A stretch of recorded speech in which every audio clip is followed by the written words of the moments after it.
Now, I want to talk about Monday Night Raw, and I've got some breaking news here.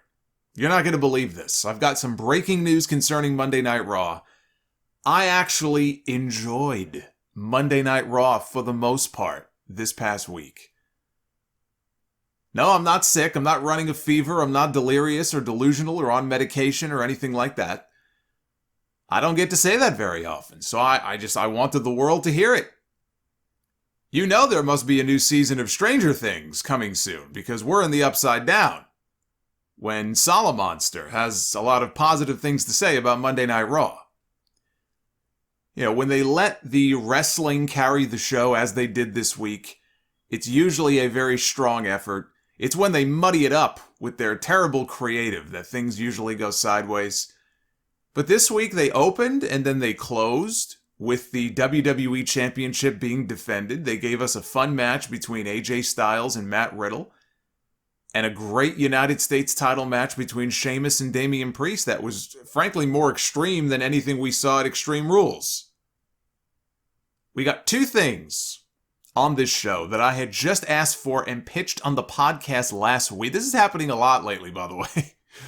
Pitching various things and then boom, there it is. But there were two things last week that I had pitched. One was a Hurt Business reunion, which is what we got on this show.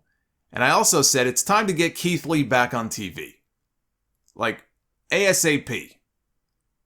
And there he was. On my television on Monday night, Keith Lee was back doing what Keith Lee should be doing.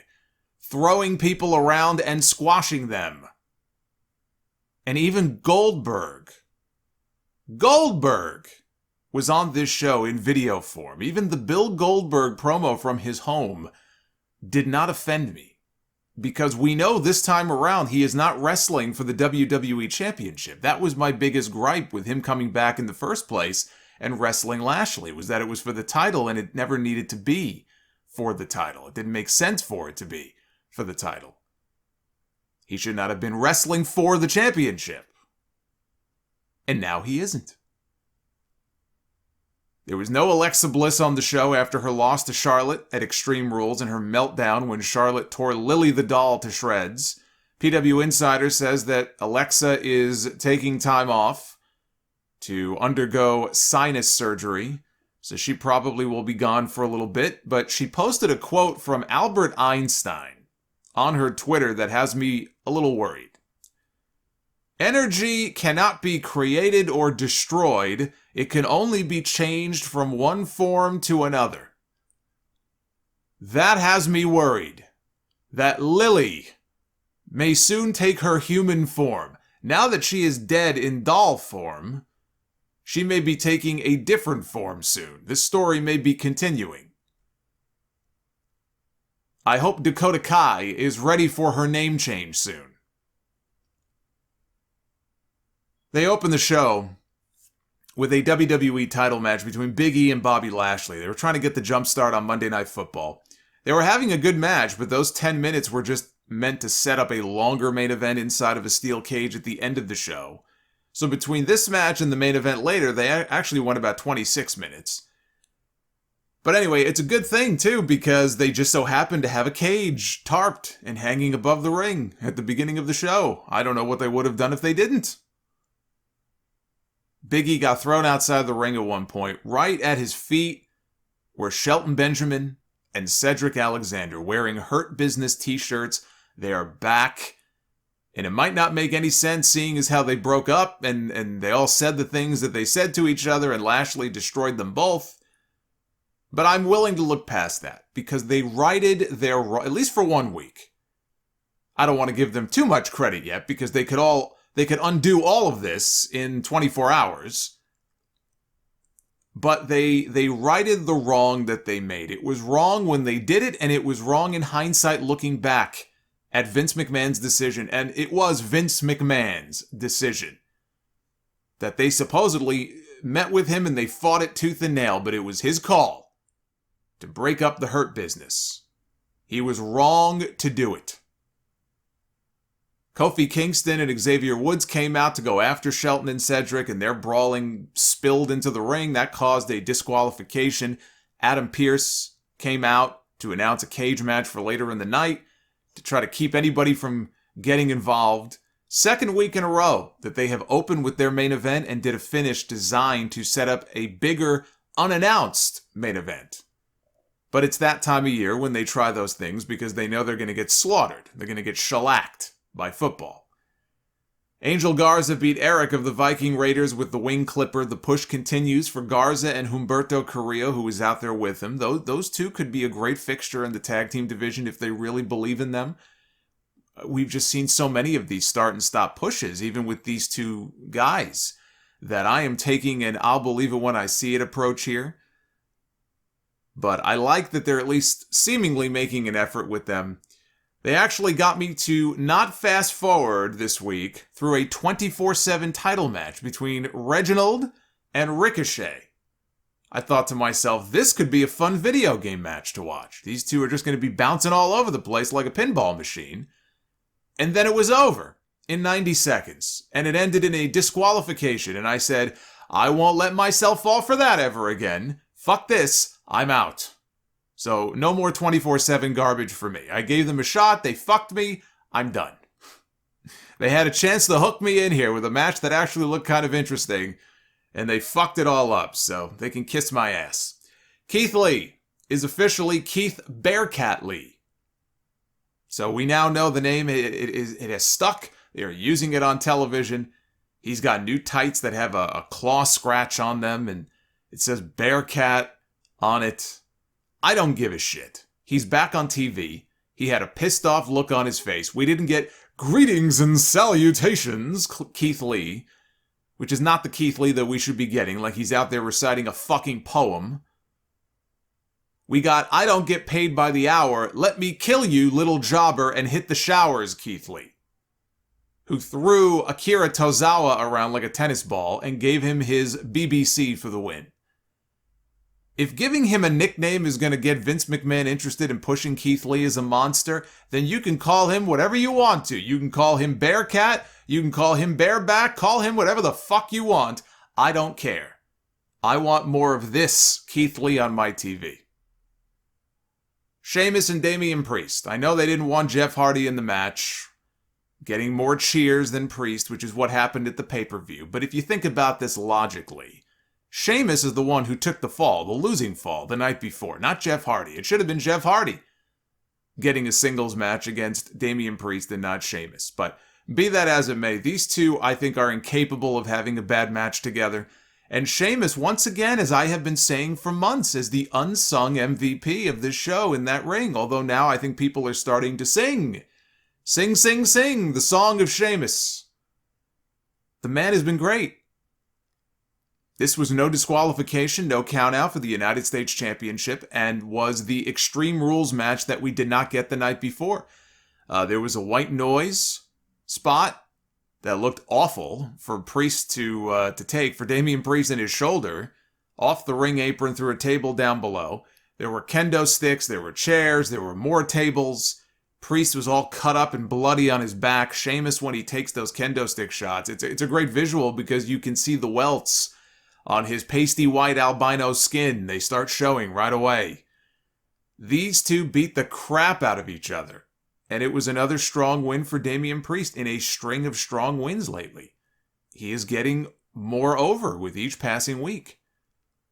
Unfortunately, Sheamus has had terrible luck with his broken nose, and he tweeted a photo before, a few days ago, going into surgery. I think that was on Wednesday. Guy's going to have to wear that face mask for the rest of his career. Like Bob Orton and the cast on his arm.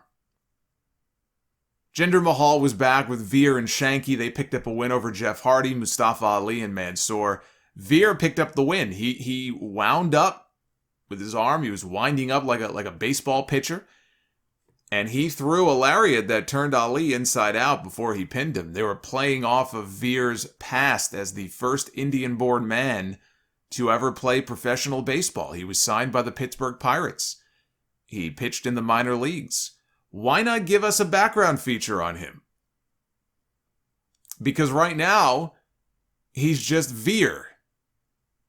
He's one of Jinder Mahal's lackeys, and there's no color to this guy.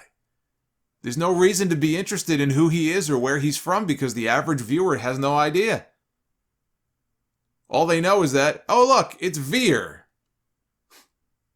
I'd rather have veal, not Veer. But people haven't been given a reason to care. Give us a reason to care when we see this man on TV, even if he's supposed to be a heel. I'm not saying that you should put together some heroic babyface package, but at least let us know what this guy's background is. I think people would find it very interesting to find out that he comes from a baseball background.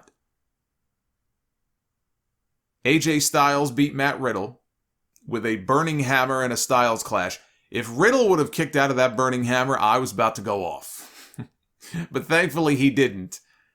Just a great match. AJ reminds us, even though he has been relegated to tag team duty, that he is still one of the best in the entire company.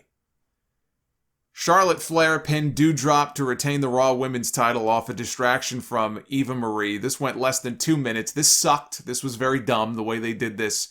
And when Eva got in the ring after to gloat, Charlotte laid her out too. After a break, they come back, and I'm going to get back to Eva here in a second. But after a break, they come back and they have a taped promo from Bill Goldberg at Casa Goldberg. And he spoke very calmly and very deliberately. He didn't yell and scream and snort like he usually does. He didn't buy the excuse that what Bobby Lashley did to Sunberg at SummerSlam was a misunderstanding. He said Lashley hurt his boy, and now he's going to hurt Lashley. And his exact quote was, hell, if I'm lucky enough, I'll even kill you. Threatening death upon Bobby Lashley, which, if somebody put their hands on my kid, I would do the same thing. But I heard that and I thought, well, that escalated quickly, but it kind of makes sense. He said Gage is his son and Lashley is about to be his, I thought he was going to say bitch. Everybody loves saying bitch on this show, but he didn't. He said victim. He said Lashley is going to be his victim. Now, this is not official yet, but obviously the match is going to be made official for sweet Saudi money in a few weeks. And I like that there's no title at stake this time. What I don't like is that Lashley is probably headed for another loss at a time when he has been losing a lot. He lost on this show. Without the title at stake and Goldberg defending his son, I think it is highly unlikely that Bobby Lashley walks out of that pay-per-view with a win. Now, after this, they come back live to the ring, and Eva Marie is still in the ring, and she had a microphone in her hand. They do this all the time, where they make the person stand in the ring in the dark, while other segments play on the Tron in the arena, and the person just looks like a fucking idiot, just standing around diddling themselves. So after Eva was done diddling herself, she was back on TV, and she said that she would be the Raw Women's Champion right now, if it was her in there against Charlotte Flair and not Doudrop. All of a sudden, out comes the biggest babyface in the women's division, second only to Charlotte Flair after ripping that doll to shreds. Shayna Baszler, Shayna the Destroyer. Fresh off putting Nia Jax on the injured reserve list, out to do the same to Eva Marie. She choked her out, she rolled her out to the floor, she placed her arm on top of the ring steps, and she stomped on it. And Eva screamed and cried like her arm was broken, and the crowd was so distraught by this evil act, this heinous act, so disturbing, that they chanted one more time.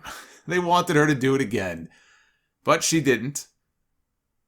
Shayna's breaking more arms lately than Pentagon did on Lucha Underground. I love it.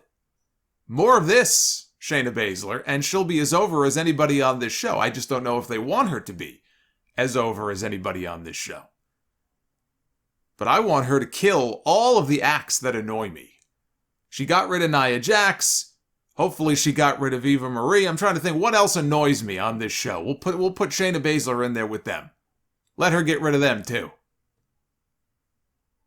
They came back at the end of the show with Big E and Bobby Lashley in a cage for the championship. This time they went over 15 minutes and had another strong effort. The Hurt Business did come out again, so Kofi and Woods did the same. Woods slammed the cage door on Lashley's head. Kofi did a truss dive off the side of the cage down onto Benjamin and Alexander. All four were ejected. And Big E ended up winning with a big ending off the ropes. Got the decisive pin. After the match, Drew McIntyre's music played and he pointed his sword at Big E, teasing a match as they went off the air. If they're going to do the match, they better get it done in the next 3 weeks because Drew McIntyre is headed to SmackDown.